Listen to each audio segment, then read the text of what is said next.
박정혜님 맞으시죠? 이쪽으로 앉으세요. 변호사 사무실 가죽 소파는 너무 푹신해서 불편했습니다.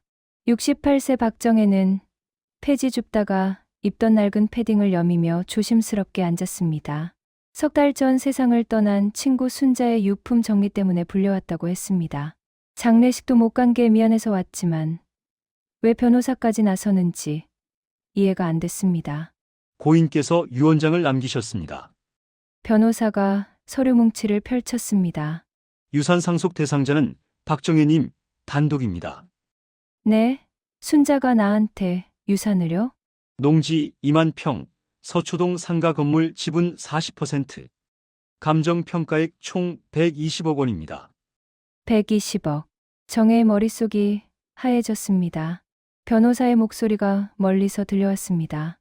서명하시면 일주일 내로 명예 이전 절차가 완료됩니다. 영이 몇 개지? 손이 떨려 볼펜을 제대로 잡을 수조차 없었습니다. 68년을 살면서 손에 쥐어본 가장 큰 돈이 명절 세뱃돈 10만 원이었습니다. 오늘 아침도 새벽 5시에 일어나 폐지를 주었습니다. 한 근에 100원. 하루 종일 허리를 굽혀 10,000원이 채 안 됐습니다. 비닐하우스 단칸방. 녹슨 연탄난로. 깨진 창문. 그게 박정혜의 전부였는데요. 그리고 이건 변호사가 낡은 편지 한 장을 건넸습니다. 순자의 떨리는 글씨체였습니다. 정혜야, 나는 자식이 없어서 외로웠지만 너는 자식 셋이 있어도 외로웠잖아.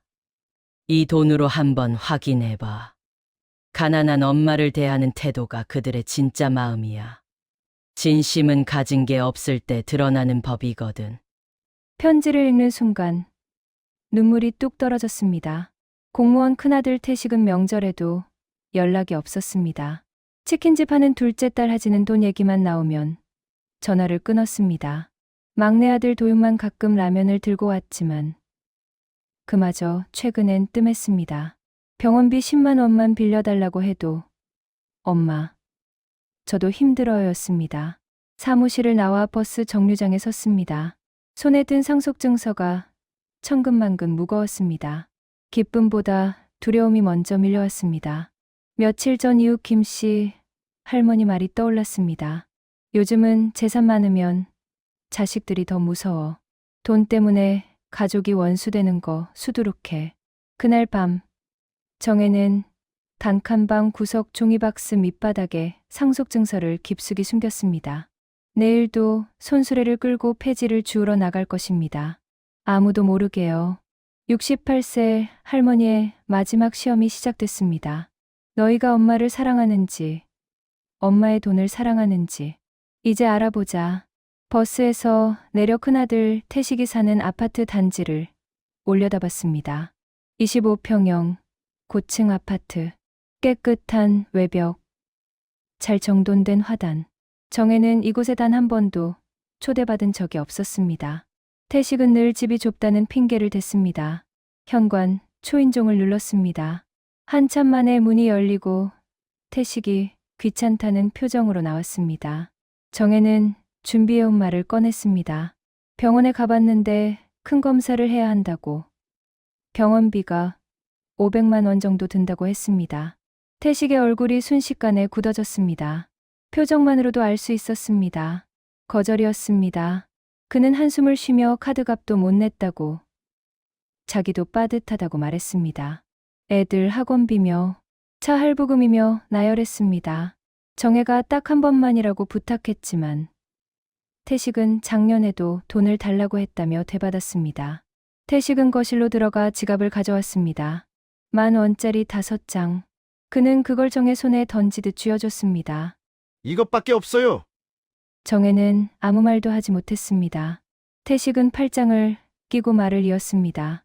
폐지 줍는 게 힘들면 복지관에 가라고, 정부 지원을 받으라고 했습니다. 자기도 자기 가족 먹여 살리기 바쁘다고, 공무원 월급이 많은 것도 아니라고 했습니다. 그리고 덧붙였습니다. 다음부턴 미리 연락하고 오라고. 갑자기 오면 난처하다고. 정혜는 고개를 끄덕이고 돌아섰습니다. 계단을 내려가는데 다리에 힘이 풀렸습니다. 손에 쥔 5만 원.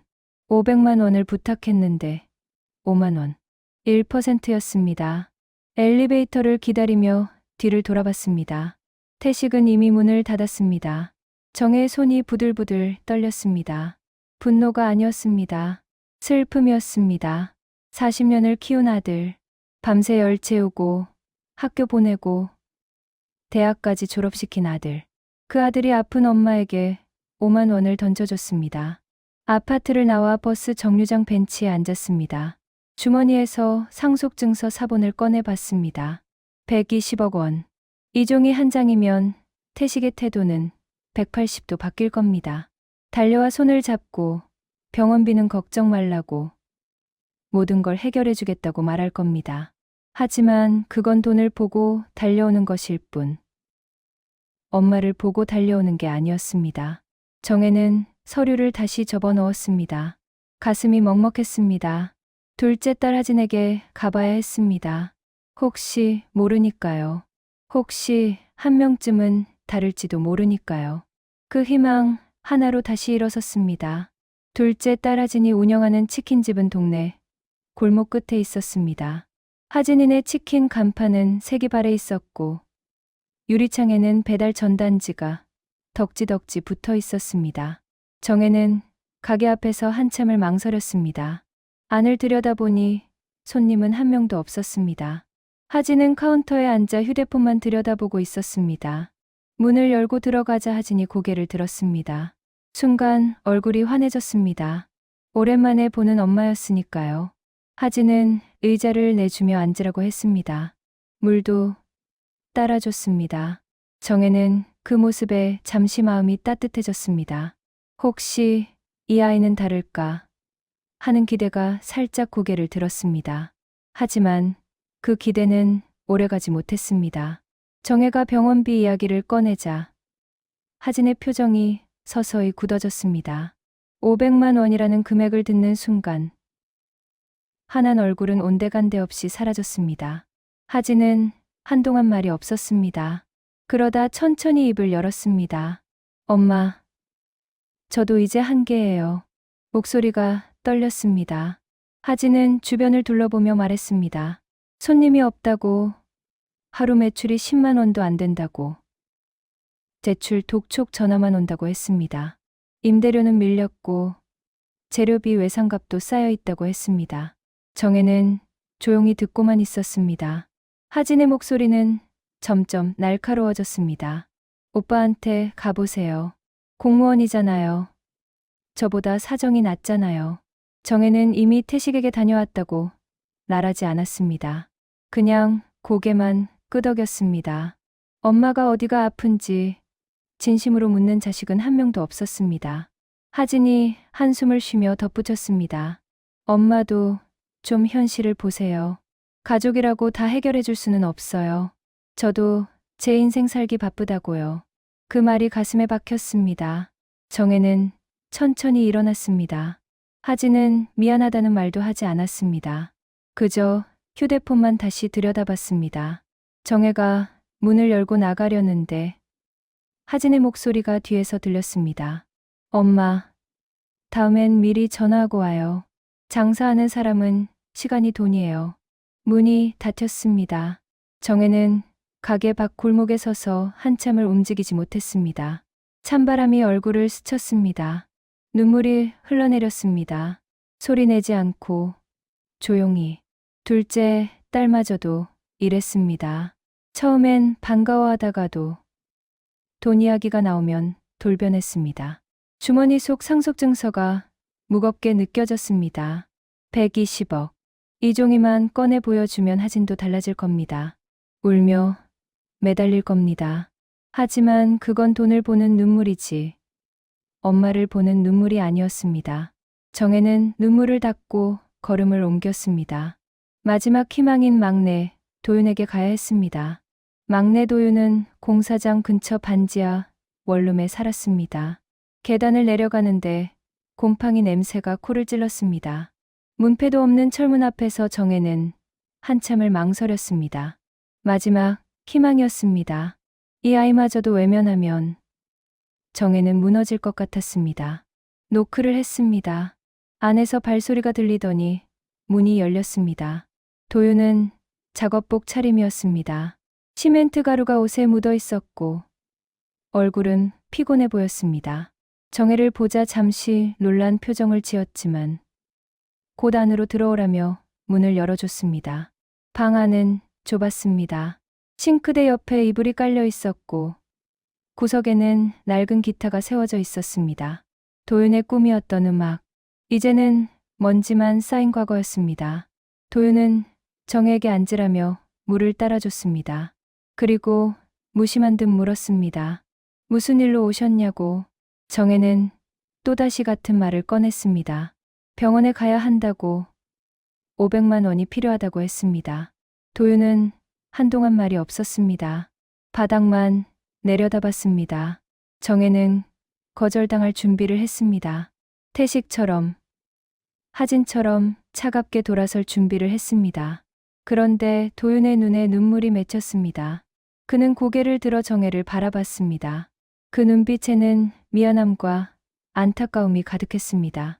도윤은 아무 말 없이 일어나 서랍을 열었습니다. 그리고 통장 한 권을 꺼내 정혜 손에 쥐어줬습니다.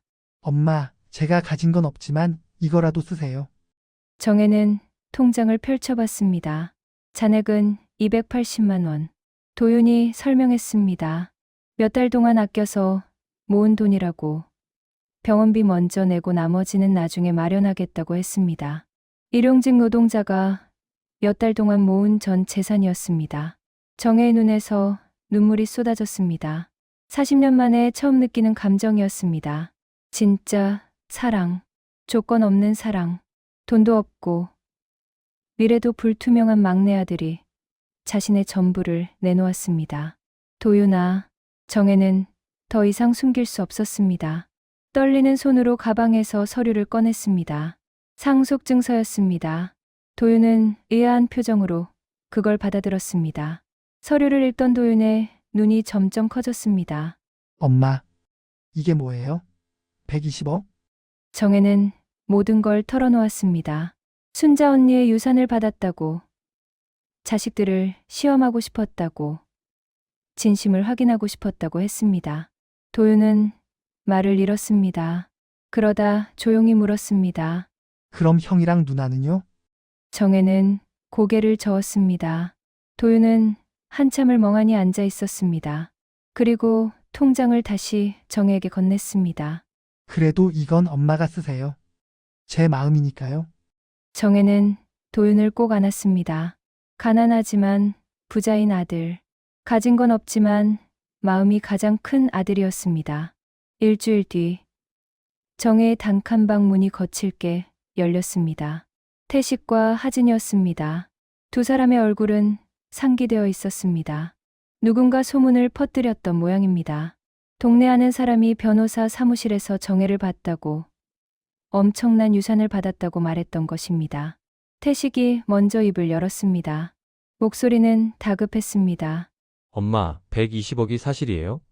정혜는 대답하지 않았습니다. 그저 구석에 놓인 종이박스를 바라봤습니다. 하진이 태식 옆에서 말했습니다. 그 돈은 가족끼리 나눠야 한다고. 자기들도 권리가 있다고 했습니다. 목소리에는 초조함이 묻어났습니다. 정혜는 천천히 고개를 들었습니다. 두 자식을 번갈아 보았습니다. 태식은 공무원답게 법적 근거를 들먹였습니다. 상속법상 자식에게 유류분이 있다고, 엄마 마음대로 할 수 없다고 했습니다. 하진은 눈물까지 흘렸습니다.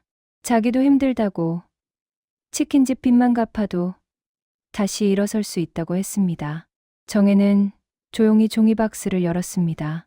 안에서 봉투 하나를 꺼냈습니다. 유언장이었습니다.